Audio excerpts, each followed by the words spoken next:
Guys, magluluto tayo ngayon ng adobong puti or adobo sa asin.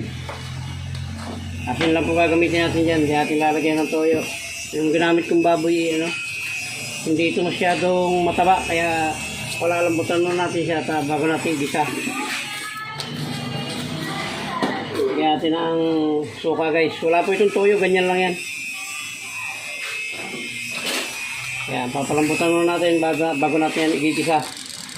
Bali, parang adobong tuyo siya guys, pero adobong puti yan.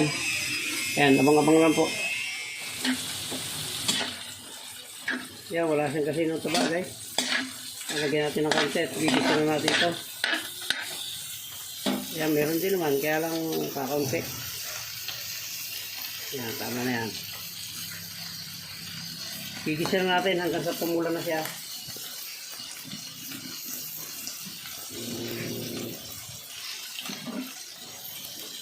Yan, tambak na bawa.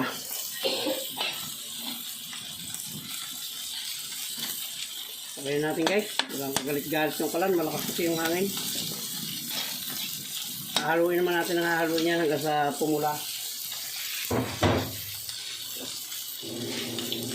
Sabayin natin yung paminta.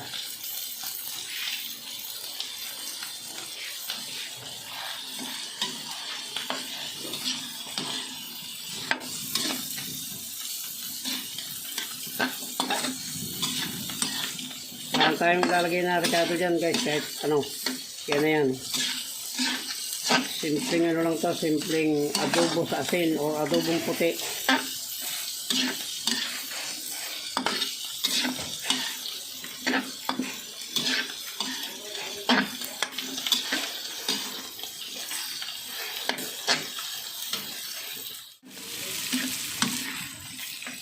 Ayan na guys, malapit itong maluto.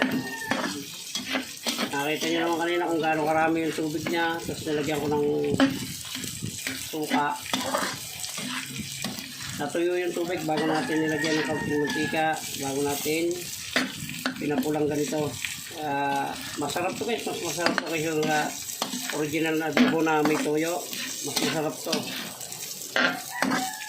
Hindi ko nga lang nilagyan ng sili. Yan.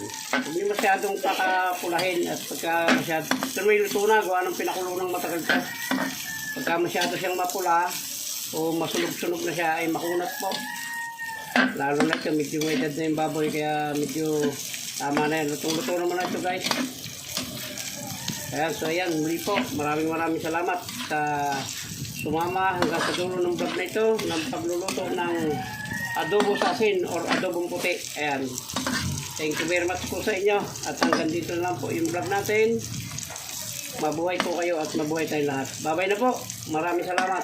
I love you all.